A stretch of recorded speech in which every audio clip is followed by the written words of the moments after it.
a eso estamos abocados al momento con lo que está pasando en la capital de la República, es donde el escenario que el país conoció durante los últimos 2 meses, que era lo que pasaba en Guayaquil, ahora todo nos parece indicar que se va a reprisar, pero en la capital de la República.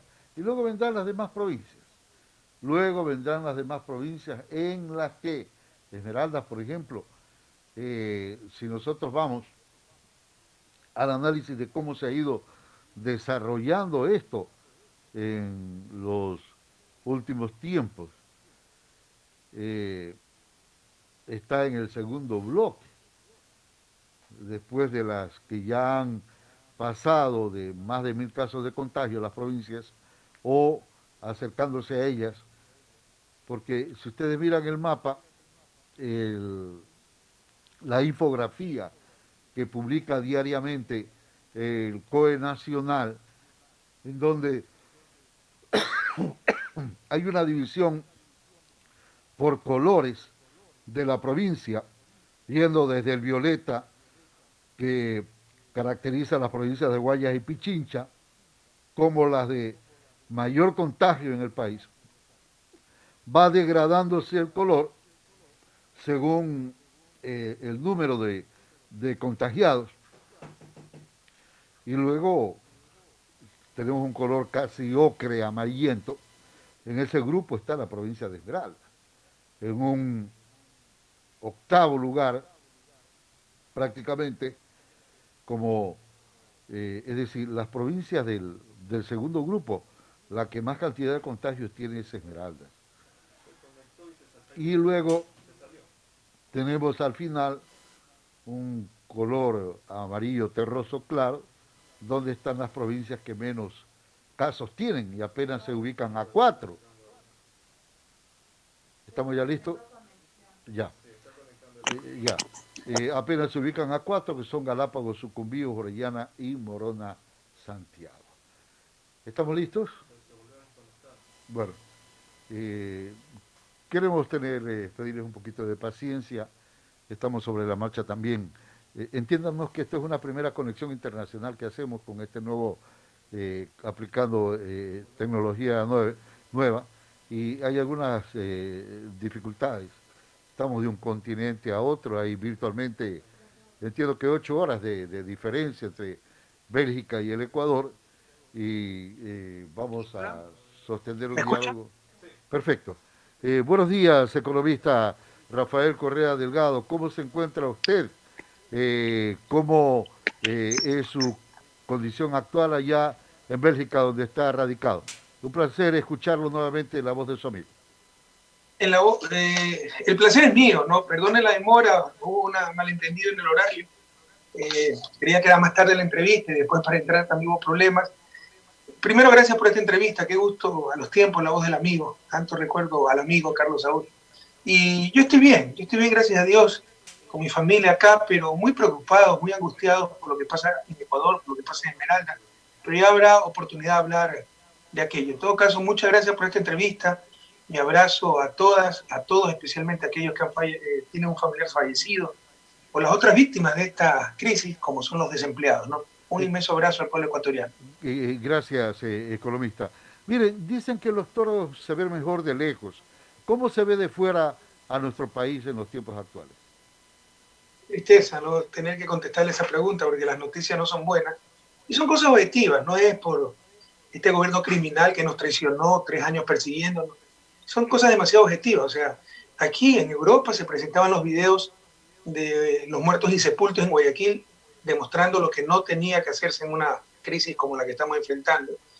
Esas imágenes dieron vuelta al mundo. O sea, Ecuador es el ejemplo de cómo no se debieron hacer las cosas. Pero ya antes de eso, la reputación del país estaba por los suelos, por ejemplo, por la persecución judicial, ¿no? Si alguien le creyera a la justicia ecuatoriana, pues a mí, el gobierno belga, Europa, no van a ser cómplices, ya me hubiera pasado algo. Lo que sucede es que nadie le cree a la justicia ecuatoriana. Con el caso de Julian Assange, primera vez en la historia, un país permite que una fuerza extranjera entre a su sede diplomática para llevarse un refugiado, eso nunca se ha visto. Rompe la Constitución ecuatoriana, rompe los principios del derecho internacional. Entonces, todo eso es después de ser el ejemplo de todo lo bueno, lastimosamente, con el dolor del alma les digo, ahora ejemplo de todo lo malo. Economista, en el caso particular de la pandemia, sus efectos, los efectos que hay en el Ecuador, mientras el problema de Guayaquil sigue, Quito con los indicadores va casi a reprisar el mismo escenario y están en lista de esperas en octavo lugar la provincia de Esmeraldas. La pregunta, si usted estuviera actualmente en el poder, ¿qué políticas hubiese implementado para enfrentar esta emergencia sanitaria? Pero Esmeralda está en octavo lugar en total o per cápita, porque la situación de Esmeralda es muy grave. Sí, sí, efectivamente. Depende del tipo de indicador que se utilice. Pero per cápita creo que es de las provincias más afectadas. Mire, ya es muy tarde. Ya no hicieron lo que se tenía que hacer. Pero ¿qué se hubiera podido hacer al inicio para evitar las muertes, para evitar el contagio? El virus no lo produjo el gobierno. Lo que queda extremadamente claro. La catástrofe sí, y tendrán que responder. Perdón que me indigne, pero se ha jugado con la vida de la gente. Por destruir a Correa, destruyeron el Estado y nos encontró la peor emergencia de la historia con el peor gobierno de la historia. Vea, la mejor respuesta, comparen lo que pasó en el 2009 con la gripe H1N1, la gripe porcina. Fuimos el primer país en reaccionar en toda América Latina, el que mejor lo hicimos, y regalábamos las medicinas a la gente para que se cure, no aumente el contagio de la gripe. Vean lo que pasó en el 2016. Aquí hubo muertos, la incapacidad del gobierno en Guayaquil era tal que no podían sepultar a los muertos, no habían ataúdes, los patricios guayaquileños dieron cajas de cartón para que los pobres entierren a sus muertos. Recuerden lo que pasó en el terremoto, esa dolorosa experiencia en Manaví, Esmeraldas, en pocos segundos más de 600 muertos. Todos fueron identificados, todos tuvieron ataúdes, todos tuvieron un entierro digno, porque se puede ejecutar las cosas cuando hay voluntad, más aún en estado de emergencia. En estado de emergencia usted puede requisar cualquier empresa. Además que se podían reunir ataúdes en todo el país, pero suponiendo que no haya suficiente ataúd. En emergencia, hagamos la analogía con una guerra.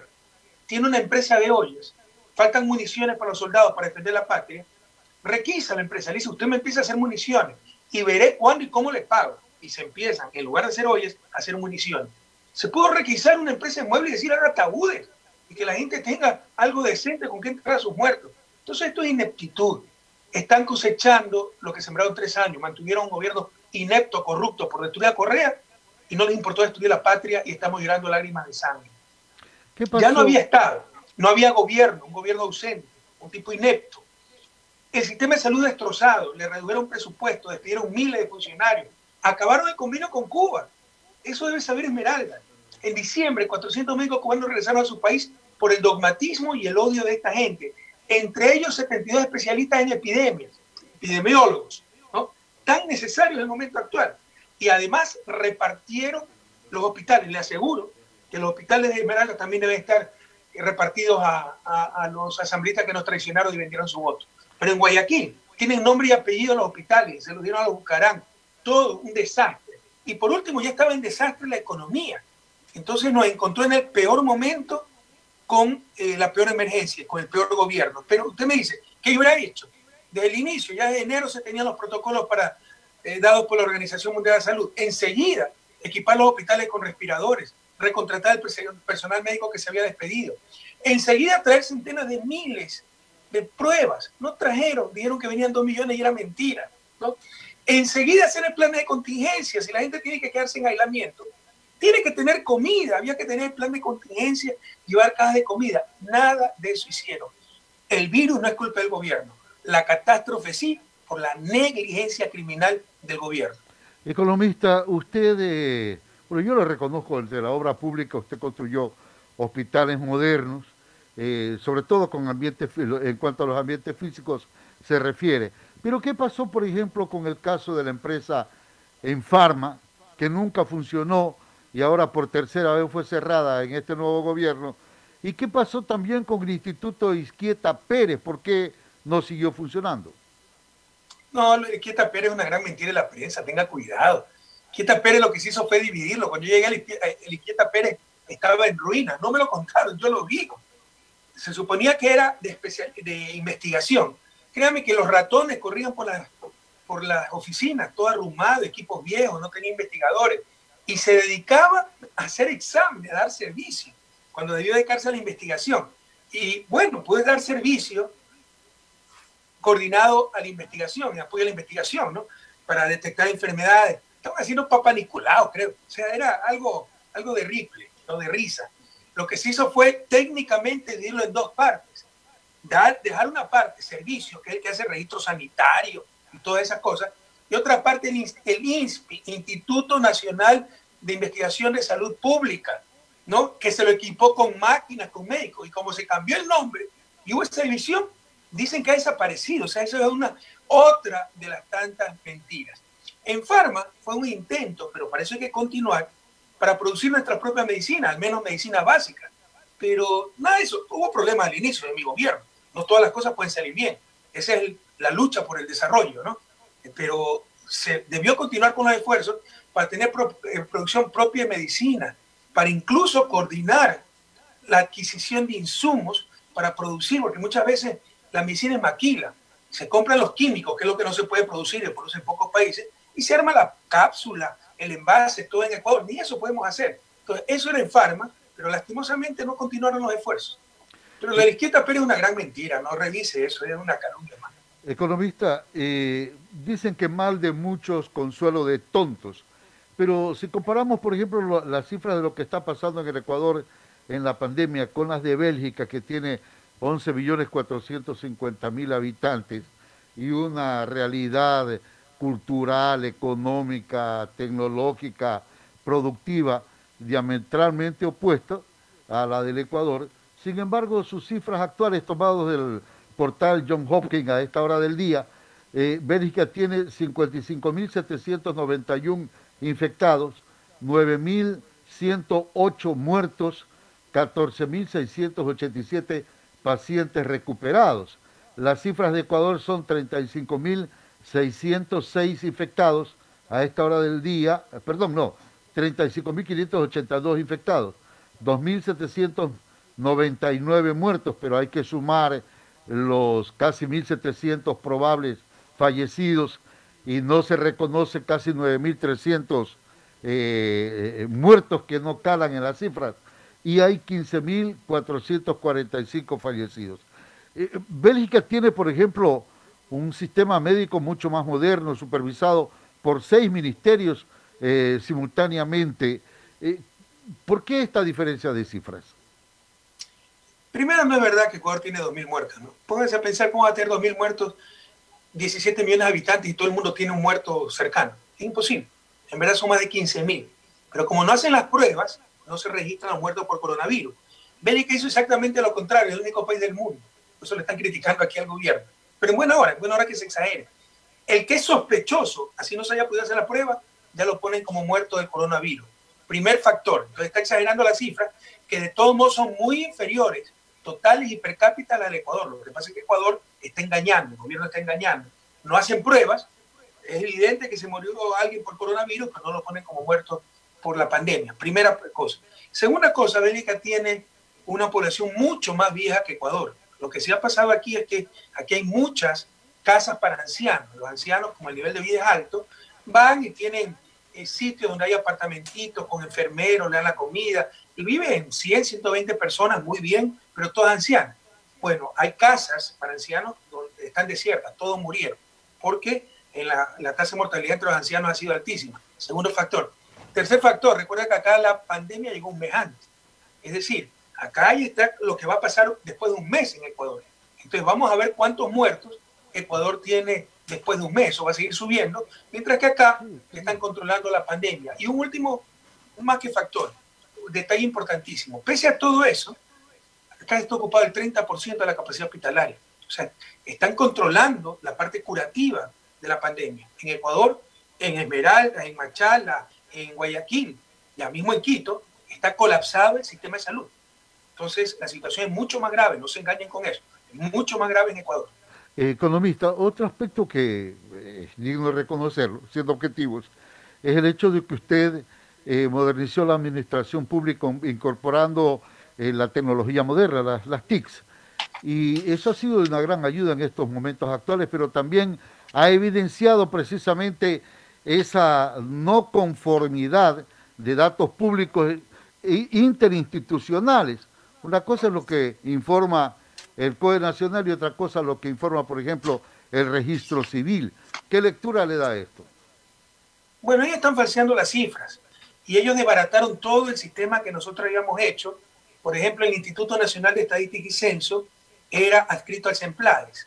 Eliminaron el CEMPLADES y lo adscribieron a la presidencia, lo cual no es nada sano, porque ya va a haber influencia bastante política, mucha influencia política, y se va a dejar de lado lo técnico, que es exactamente lo que ha pasado.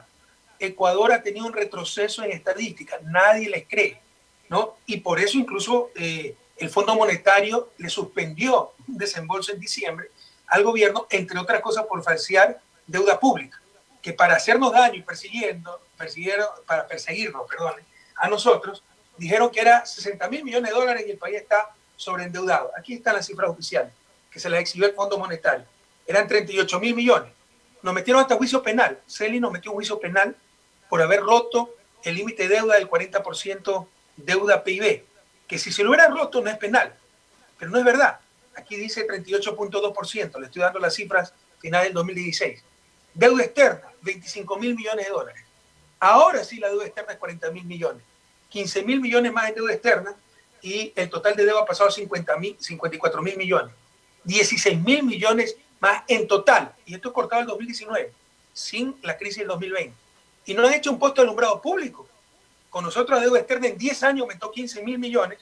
Con ellos en 3 años aumentó 15.000 millones. En 3 años, nosotros en 10 años.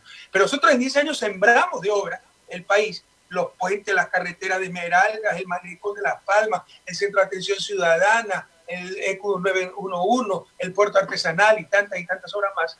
Ellos no han puesto un semáforo, no han puesto un poste de alumbrado público y nos endeudaron en tanto. Entonces, sí ha habido un retroceso en la calidad de las cifras, pero es por la politización y por la incapacidad del gobierno.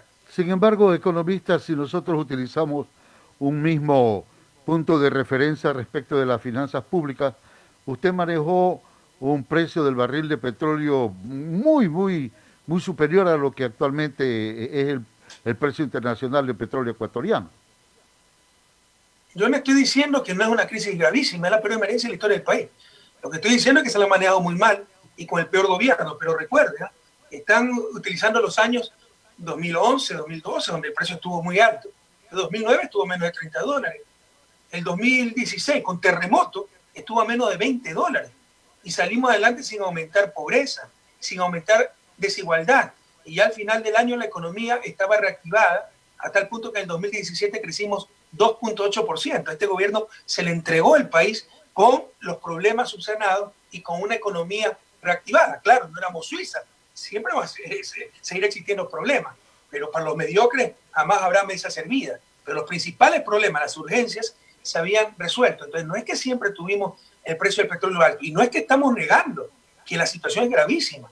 Lo que sí estamos ratificando es que se ha manejado pésimamente. Por ejemplo, aprovechan la emergencia para imponernos el neoliberalismo. Ya liberalizaron los precios del combustible y nos dicen que se va a reducir el precio por lo barato que está el petróleo. De acuerdo. Si va a reducirse el precio, ¿por qué no lo mantuvieron en el precio anterior, fijo, oficial, y ganaba plata por el Estado? No dicen que necesita ingreso fiscal. ¿Sabe por qué lo liberalizan en estos momentos? Para que después cuando suba, nadie se pueda quejar y privatizar todo el sector de hidrocarburos. Entonces están aprovechando la emergencia para, como dicen los jóvenes, como dicen en mi tierra, entucarnos el neoliberalismo. Economista, ese es el problema. Ya, economista, estamos dialogando con el economista Rafael Correa Delgado. Aterrizando ahora en el tema de Esmeraldas y volviendo al tema salud, se agradece lo que se hizo su gobierno en la construcción del hospital Delfina Torres Sur y del subcentro tipo C junto al ECU 911. Pero, ¿por qué no se mantuvo el Delfina Torres antiguo? Se paralizó la remodelación. ¿Y qué pasó con el hospital del IES, acá que nunca se construyó y con el resto de hospitales cantonales? Porque eso cuesta miles de millones de dólares y en 10 años usted no puede resolver todo. Y ese es el problema, ¿no? Y así engañan a la gente. Ojalá no se den. Seguir engañando es lo que se llama en psicología social y en economía expectativas adaptativas. Antes, cuando no se hacía nada, lo poco parecía mucho. Con mi gobierno se hizo mucho y lo mucho parece poco. Ahora me están reclamando el hospital que faltó. Antes estaban agradeciendo el único hospital que les daba. Entonces no caigamos en esa trampa o vendrán los peores, ¿no? En 10 años no se puede hacer todo, pero indudablemente se transformó el país. Se transformó Esmeralda como provincia, se transformó Esmeralda como ciudad. Y hay que optimizar recursos, pero hay demagogia, hay politiqueros. Por ejemplo, el antiguo Delfina Torres, la idea era que lo compre el IES y lo modernice para que sea el hospital del IES. No, queremos un hospital nuevo. O sea, no estamos en Qatar, por favor. Hay que optimizar los recursos. Entonces, no sé por qué quedó paralizada esa iniciativa, pero esa era la idea, que el nuevo hospital Delfina Torres es espectacular y el antiguo Delfina Torres lo modernice el IES y sea el hospital del IES. Es perfectamente equipado, pero aprovechar los recursos que ya teníamos. Economista, otra cosita, ya yendo a lo suyo, usted ayer hacía declaraciones públicas indicando de que definitivamente no será candidato, dadas las condiciones actuales. ¿Nos puede explicar un poquito más esa aseveración suya? ¿Dónde daba esas declaraciones? Apareció, me parece que en el portal Ecuador en Vivo. Creo que fue una entrevista que me hizo La Vanguardia de Cataluña. Sí, La Vanguardia de Cataluña. Puso sí. el titular medio escandaloso, Ajá. pero fuera de contexto, ¿no? Yo lo que estoy diciendo es que, o sea, como van las cosas, estoy seguro que no van a dejar ser candidato. Esta gente antes nos perseguía por odio, pero nos persigue por pánico, porque saben que si soy candidato le ganamos las elecciones y no tendrán lugar donde esconderse. Ojalá ya hayan entendido quiénes siempre fueron los corruptos. Para que haya corrupción alguien debió enriquecerse. ¿Dónde está la plata? Que nos han endilgado, no han revisado, han contratado compañías americanas para ver nuestros movimientos financieros, migratorios, cuentas. Jamás han encontrado nada ni encontrarán. Los corruptos siempre fueron ellos. Ahora se encuentran los fajos de billetes en las casas de los asambleístas, ¿no? Entonces están con pánico porque saben que si ganamos las elecciones, los presos serán ellos, por justicia, no por persecución. Y nos siguen persiguiendo con más rabia. Entonces, si no cambia algo, miren lo que se atrevieron a hacer en plena pandemia. Un juicio ridículo, con una sentencia. Mire cómo me sentencian a mí. El procesado Rafael Correa Delgado ejerció sus funciones como presidente constitucional de la República del Ecuador, 2007-2017, con un poder total concentrado en sus manos a manera de autócrata. Esto es controlando las 5 funciones del Estado ecuatoriano: ejecutiva, legislativa, judicial, electoral y transparencia. ¿Desde cuándo los jueces dicen esto? Esto lo dirá el MPD, una proclama política. Me están condenando por haber sido presidente, haberle ganado todas las elecciones, haber tenido liderazgo y haber trabajado 7 días a la semana, 14, 16 horas por mi patria. Pero lo más chistoso, como no tienen pruebas, dicen, pero la prueba evacuada en audiencia del juicio,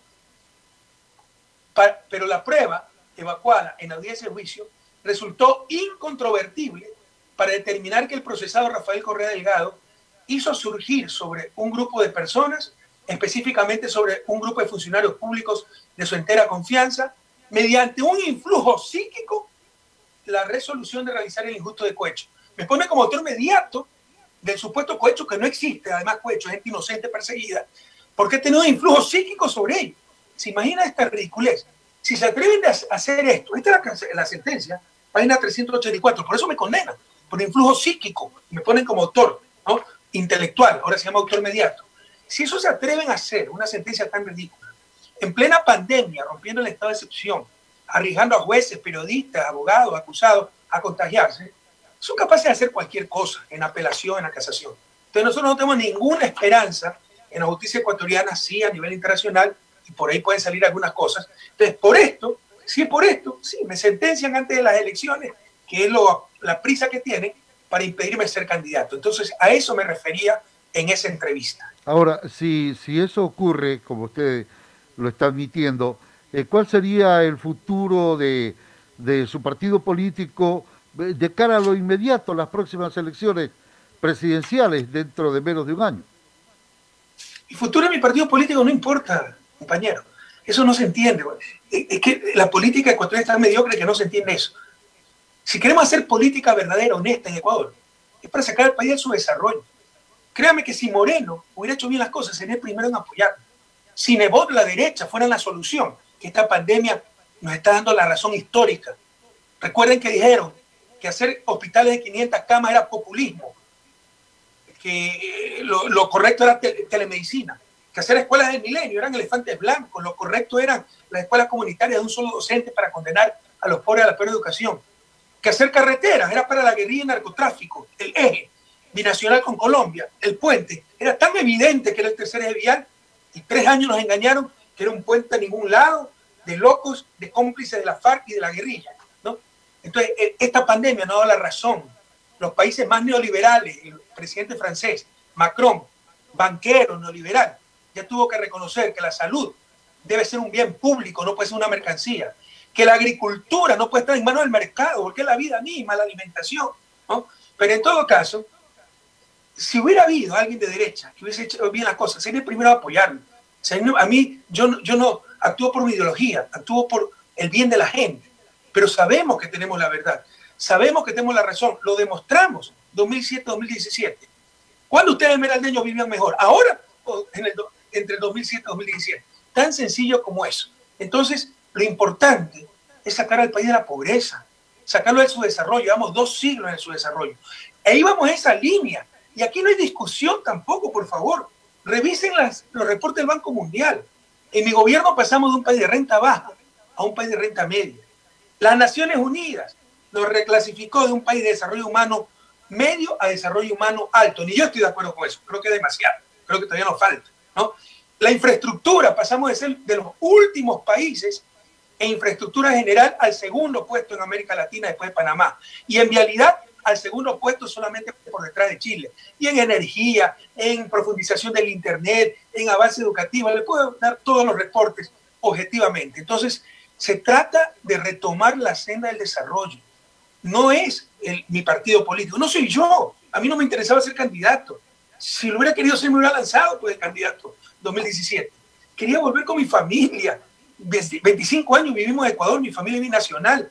Tenían derecho de vivir un tiempo en Bélgica. Quería volver a la academia. Si regreso, es para recuperar el país, porque mi presencia pues tal vez apoya la votación, ¿no? Pero lo importante no somos nosotros, es recuperar la patria, pero que nadie se engañe. Para eso hay que ganar las elecciones. Y si yo no puedo regresar y no puedo ser candidato, de todos modos recuerden, ciudadanos, su voto es su mejor arma. En sus manos está recuperar la patria. Economista, en el mes de octubre del 2019 se lo acusó de parte de sectores de gobierno y también de opinión pública de intentar darle un golpe de Estado contra el presente régimen. Y luego, recientemente, en los días previos al Día de la Madre, hubo una denuncia periodística de que usted estaba detrás de un intento golpista de la promoción de coroneles número 85 del Ejército Nacional. Y también parece ser que hubieron algunos reparos a declaraciones suyas, indicando usted que en los tiempos actuales, en este momento de crisis, el abogado Jaime Nebot debía encargarse del poder. ¿Qué comentario le merecen esta situación? Vea, llevan 3 años, como buenos mediocres que son, ineptos y mala fe, echarle la culpa al otro, empezando por la corrupción. Como el ladrón que en Esmeraldas arrancha los aretes de una señora y sale corriendo y grita al ladrón, para hacer creer a la gente que el ladrón va adelante y que él es el que persigue al ladrón. Estos 3 años, estos tipos han pasado gritando, cojan al ladrón, cuando los ladrones han sido ellos. Volvimos al viejo país. En plena emergencia nos roban en mascarillas, hay sobreprecios hasta en las fundas para los muertos, en las cajas de alimentos. Entonces, el tiempo no ha dado la razón, todo era cuestión de tiempo. En octubre sale la gente a protestar por la traición de este tipo que dijo que nunca iba a elevar los combustibles y que los eleva a última hora porque no les aprobaba, sabía que no iba a pasar en asamblea, para eso se necesita ley, los 3 puntos que querían incrementar el IVA, impuestos por el Fondo Monetario. Entonces, como no pudieron incrementar el IVA, a última hora elevan precios de los combustibles. Se desatan las protestas, dijeron que yo las manejaba desde Barquisimeto, Venezuela. Acuérdense de eso, no conozco Barquisimeto. Luego, cuando doy una conferencia de prensa en el Europarlamento, demostrando que estoy en Bruselas, no, pero la maneja de su celular desde Venezuela, desde Bruselas. Entonces, estoy rifando mi celular, por favor, ¿quién lo quiere comprar? Es el celular mágico. Para reunir fondos, lo subastamos. Es una locura, ya son tonterías, ¿no? Luego, bueno, lo de los coroneles, eso recién me entero. A mí me bloquearon esa cosa. En mi vida no conozco a los coroneles, no he hablado con ningún coronel, pero lo que sí dije, porque yo no me engaño ni engaño, ¿no? Hace ya un mes por lo menos, en octubre dijimos, para evitar la represión, para evitar los muertos, para continuar con gobierno, porque después de esto el gobierno va a quedar clínicamente muerto, apliquemos el artículo 130 o 148 de la Constitución, que es la muerte cruzada, que la puede llamar el presidente o la asamblea, respectivamente, por grave conmoción social y política. ¿Qué más grave conmoción que lo que se vivía en octubre? Pero para no darle la razón a Correa, prefirieron reprimir, prefirieron los muertos, prefirieron los 1.200 detenidos, los 1.300 heridos. Si me hubieran hecho caso democráticamente, constitucionalmente, ya tendríamos nuevo gobierno y la situación fuera totalmente distinta. Hoy estamos llorando lágrimas de sangre por haber mantenido los grupos de poder a un incompetente, corrupto, con tal de seguir destruyendo a Correa y no darle la razón a Correa. Cuando dictan el estado de excepción, 16 de marzo, tarde, yo apoyo al gobierno, pese a su criminal persecución. Y les digo, todo el apoyo, se necesita autoridad, se necesita unidad. 10 días después no daban un centavo para la emergencia sanitaria. Días después renuncia la ministra de Salud y era mentira que habían comprado 2 millones de pruebas y renuncia diciendo no me han dado plata y me han impuesto gente por compromisos políticos. No estaban equipados los hospitales, no habían respiradores, no habían médicos, los pocos médicos no tenían protección y se morían. Dijeron que no había plata y pagaron deuda externa. Entonces ya no me engaño. Con este gobierno vamos directo al precipicio. Y dije, tienen que hacerse un lado. Y como dijeron, ahí está Correa, sus intereses políticos, su venganza. Dije, bueno, pongan al peor anticorreísta. Pónganlo, por ejemplo, a Nebot. Y de ahí sacaron que yo estoy promoviendo a Nebot. Y por último, que vaya Nebot. Aquí se ve, en la crisis demostramos los hombres quiénes somos. Y se escondió, se arrugó. Pero es claro y me ratifico que este gobierno nos lleva al precipicio. Si hubieran hecho caso en octubre constitucionalmente, democráticamente tendríamos nuevo gobierno, la situación fuera totalmente diferente. Y es necesario que se haga a un lado y encargarle el poder constitucionalmente, si no los dos, presidente y vicepresidente, renuncian, a alguien de consenso, con autoridad, para que mitigue los costos y las pérdidas, porque nadie va a evitar la crisis. Pero una cosa es caer en una quebrada y otra cosa es caer en un precipicio, y ahí es donde vamos con este gobierno. A propósito de esto, de visiones futuristas, ¿cómo ve el futuro del mundo? ¿Qué va a pasar con la sociedad mundial, con la especie humana, con instituciones como el Estado, etcétera, tanto en nuestro país como en el resto del mundo? Mira, aquí estamos haciendo exactamente al revés, donde va el nuevo mundo, como le decía, aprovecharon la crisis para entucarnos el neoliberalismo, están destruyendo al Estado. Y hay gente, como siempre, la información es parcial, que hasta se pone contenta, ¿no? 43 instituciones estatales menos, bravo. Y si esa institución, el Ministerio de Educación, el Ministerio de Salud, eso significa menos hospitales, menos escuelas. Entendamos lo que estamos jugando, ¿no? Yo no soy adivino, pero sí estoy seguro que después de esta crisis, que es la más grave de la historia de la humanidad en el último siglo, y la más grave de la historia del Ecuador, para mí en total, en la humanidad, al menos de hace un siglo de la peor crisis, surgió un mundo diferente.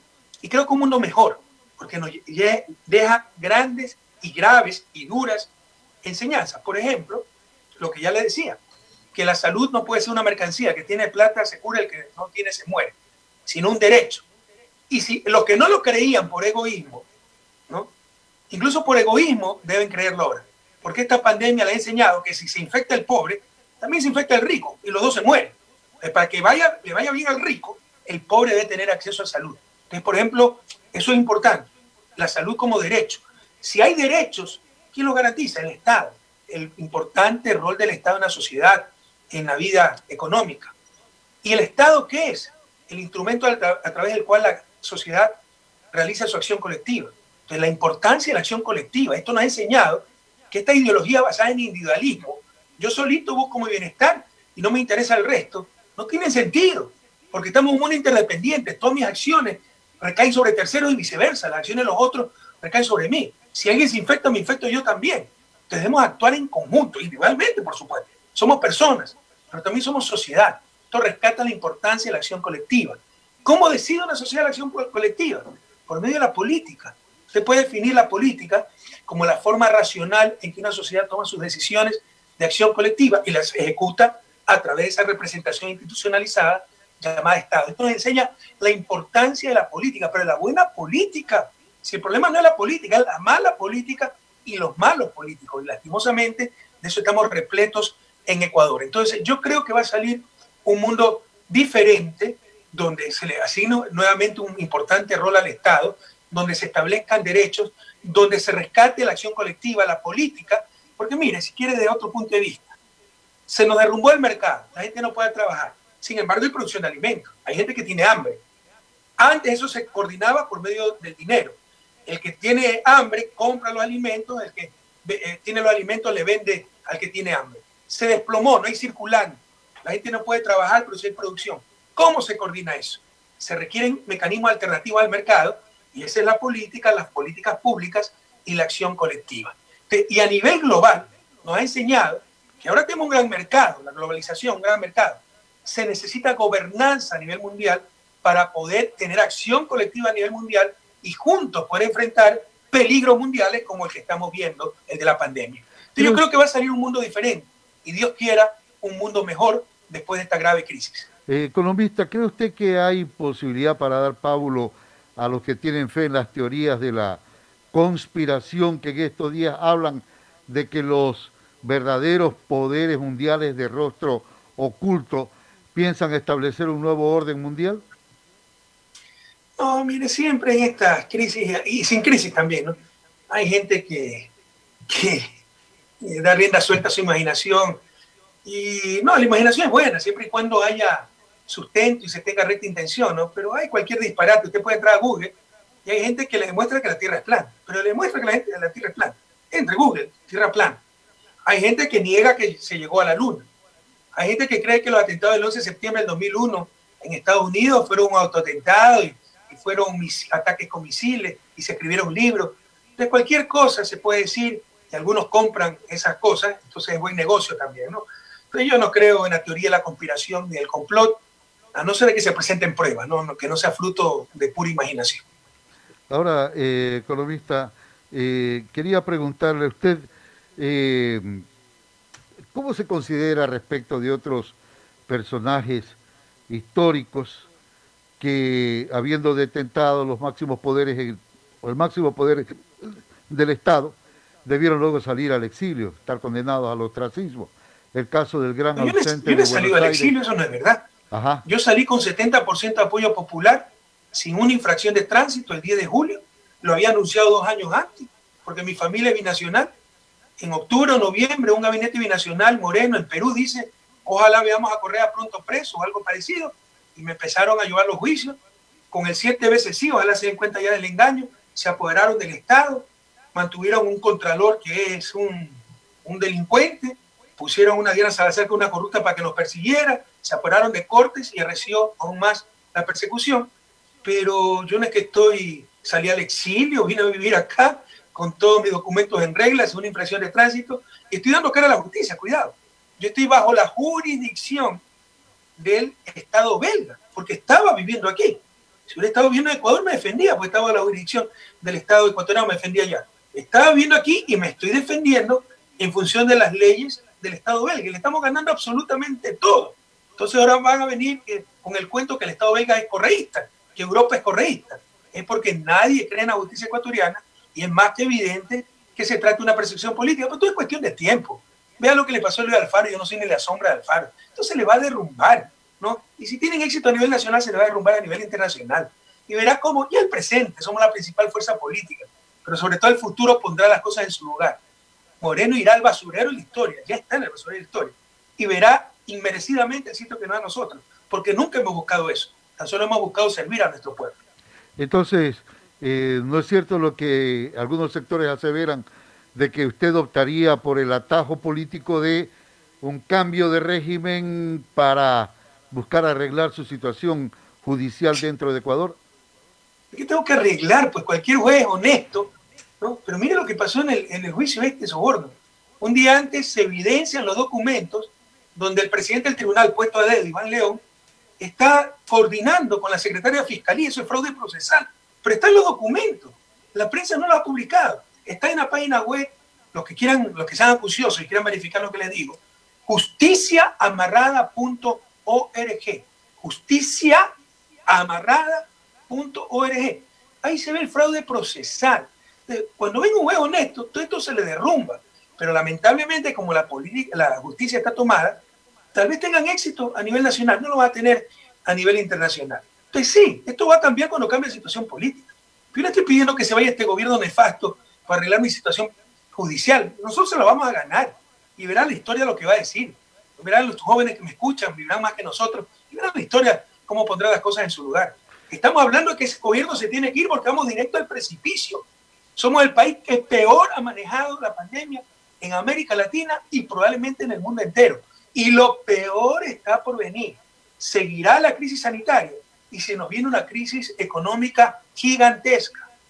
¿Es acaso las dos leyes aprobadas recientemente por la Asamblea Nacional, la ley humanitaria y la de reorganización fiscal, la respuesta adecuada para manejar la presente crisis?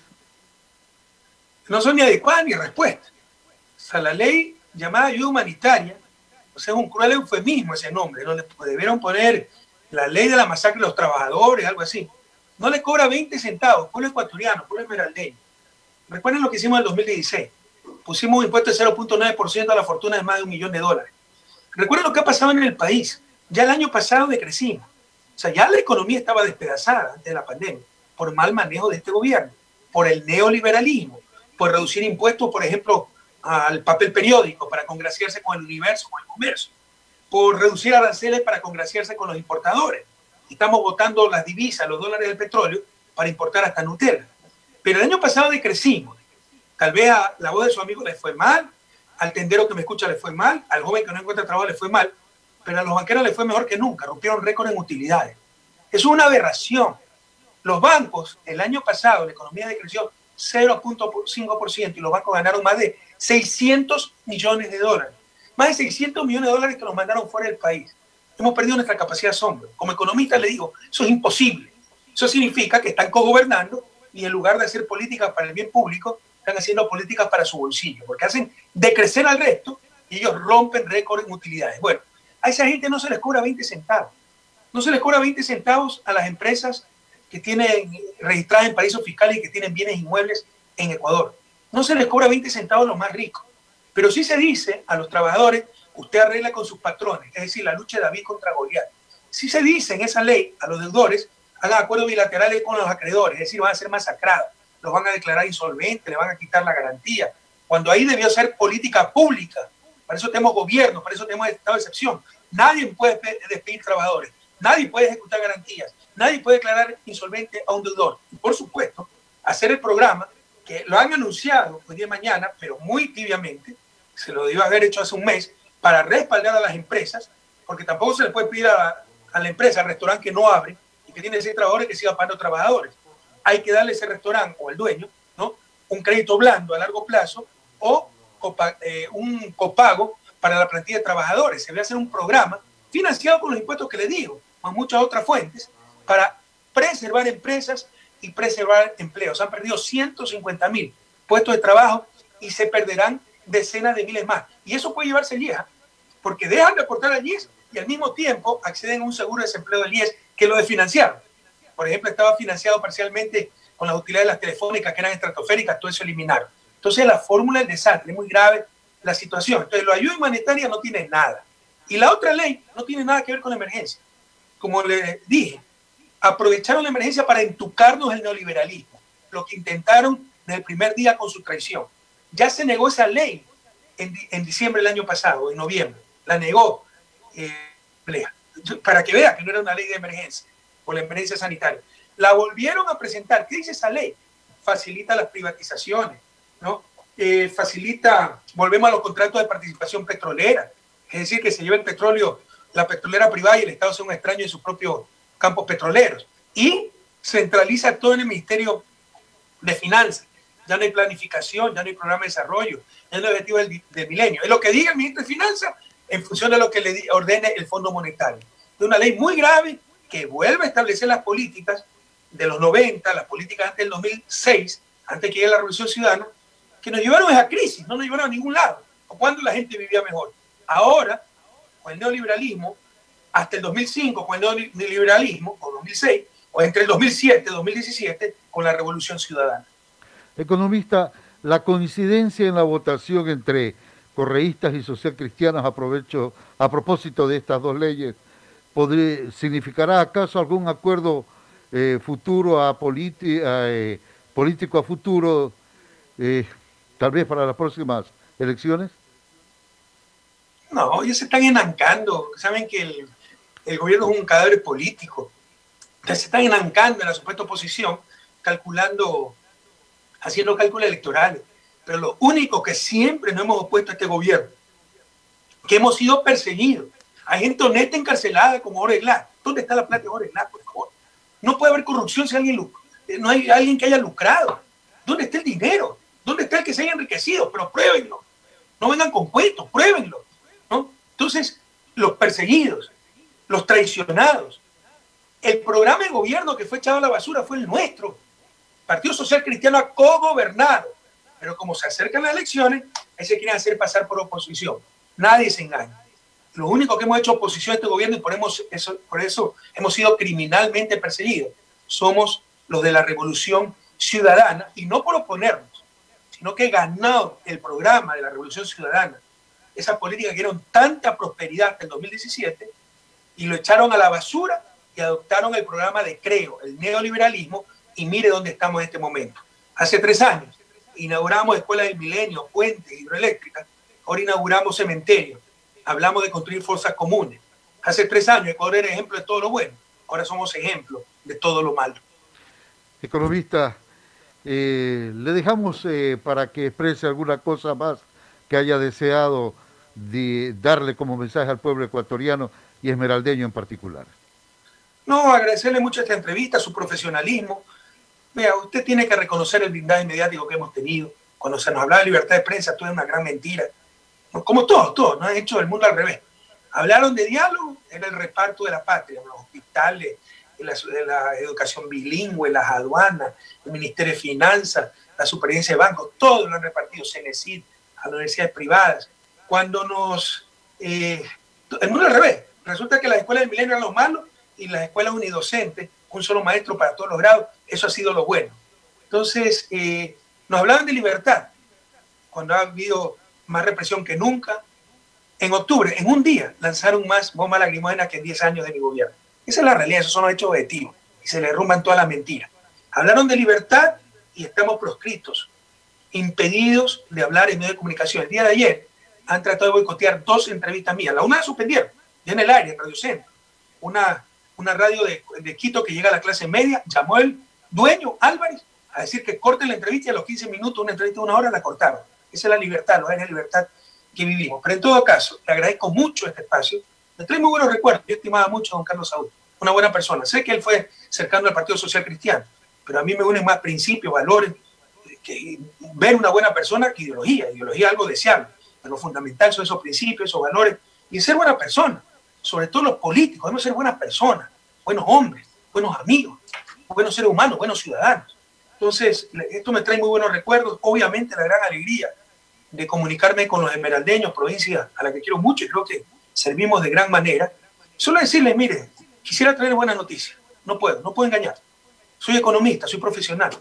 Se nos viene una crisis terrible, que hay en todas partes del mundo, pero aquí fue exacerbada, no mitigada por las terribles políticas de este gobierno que solo busca hacer negocio para sus amigos. Si no, ¿por qué no le cobran a los que más tienen? ¿Por qué no ponen aranceles? ¿Por qué no hacen lo elemental?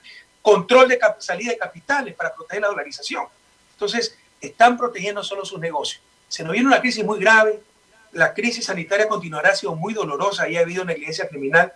Entonces, a prepararnos, van a ser tiempos muy duros, pero siempre saldremos adelante. Así que a no perder la esperanza, a no perder la fe, pero obviamente se vienen momentos muy duros y a recuperar la patria. No hay derechos que nos hayan robado lo que construimos con tanta alegría. Este gobierno ha demostrado cómo en 3 años se puede destrozar un país. Si seguíamos por esas políticas tan exitosas del 2007 al 2017, 20, 25 años.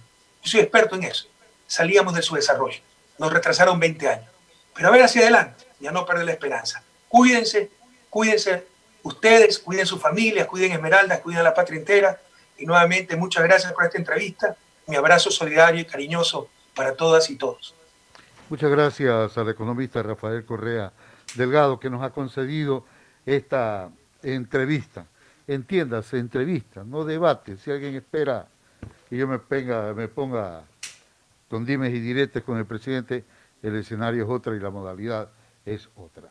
9 de la mañana con 34 minutos. Parte mortuorio e invitación a sepelio.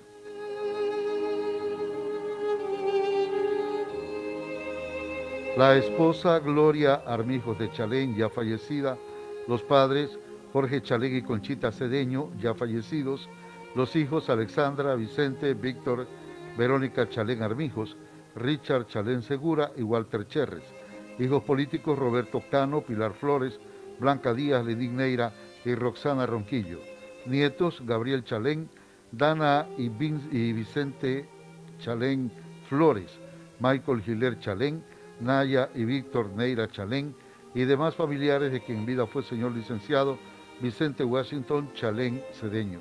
Con pesar comunican su sensible fallecimiento acaecido ayer lunes 18 de mayo en esta ciudad, al tiempo que invitan al velatorio de sus restos que se está llevando a cabo en el domicilio ubicado en el barrio Juventud Progresista, detrás del Colegio Eloy Alfaro, y al sepelio que se realizará el día de hoy, martes, en el Cementerio General a partir de las 10 de la mañana.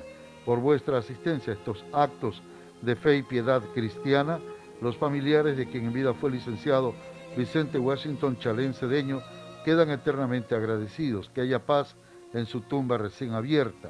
Oración. Padre, tú que ahora estás cerca de Dios, pídele a Él que aprendamos a vivir sin tu presencia física, porque tú estarás siempre ya que nos dejaste tus sabias enseñanzas. Fuiste Padre, esposo, amigo y guía. Rogamos a Dios Todopoderoso que nos proteja desde el cielo. Él te llevó a su lado porque te necesitaba en su reino, reino maravilloso del cual gozaremos algún día a tu lado. Se apagó la luz de tus ojos en la tierra, pero a partir de ese momento elevamos en las noches nuestra mirada al firmamento y el lucero más brillante eres tú. Oh Señor, hágase tu santa voluntad. 9:36 minutos. Vamos a una pausa y...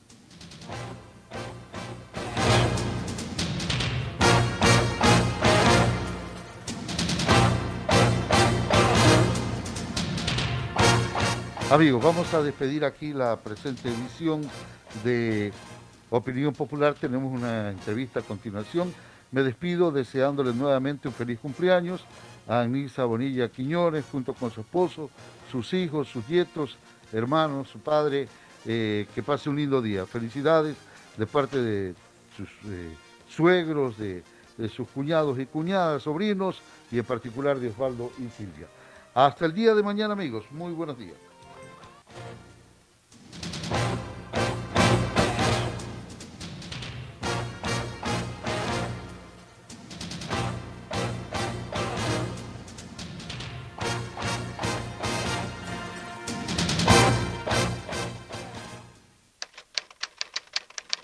Esta es una radio democrática y pluralista que da oportunidad de opinión libre a todas las personas de cualquier orientación ideológica, política o religiosa. Somos la opinión del pueblo esmeraldeño.